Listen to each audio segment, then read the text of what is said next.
We like to think of our emotions as poetic, immaterial mysteries, or perhaps as subjective glitches that occasionally short-circuit our logic. The biological reality is strictly mechanical.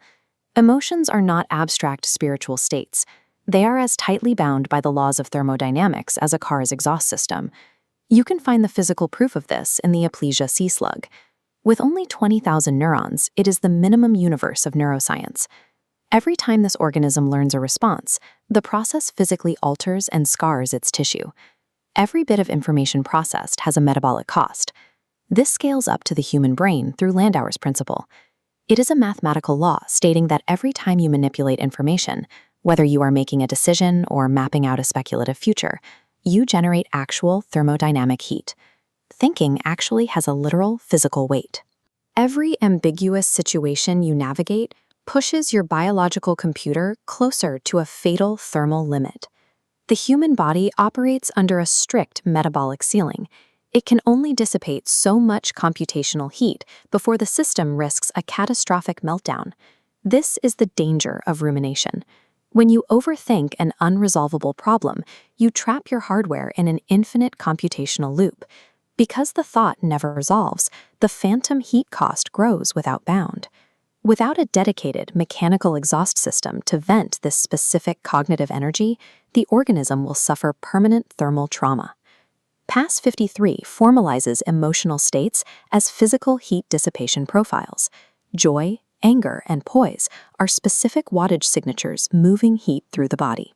Through thermodynamic homeostasis, the body automatically deploys these signatures to cool the system and maintain a safe metabolic equilibrium. This system is so vital for survival that it operates on the pre-thought reaction theorem, meaning it entirely bypasses your conscious inner monologue. In the 3 seconds before a thought even forms, your body is already routing heat through 4 key channels: the lock of your glance, the tension in your muscles, the chemistry of your breath, and the cadence of your pulse. Conscious emotion is merely a delayed receipt. It is a linguistic notification for a thermodynamic venting process your body has already executed. We can see this exhaust system in action in the topology of a joke. A setup creates a cognitive divergence, forcing your brain to burn energy tracking multiple potential meanings at once. The punchline triggers a collapse. Branching meanings snap together into a single line. The massive structural energy invested is left unbound, and the body must physically vent it as a laugh. If that joke deadlocks the system, the expected collapse fails. Because energy must be conserved, that unvented thermodynamic load is pushed back onto the speaker. This is bombing trauma. We call it cringe, but it is actually the physical sensation of unvented thermal load striking the hardware because a topological reduction failed.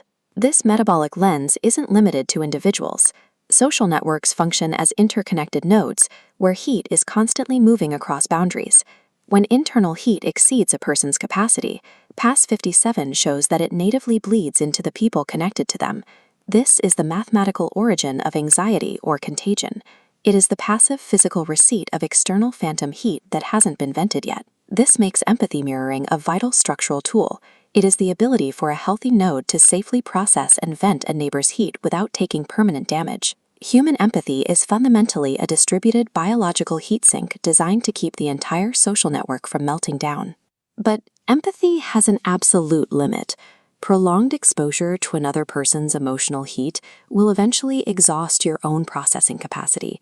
When that threshold is breached, the borrowed phantom load mathematically collapses into permanent structural trauma within you.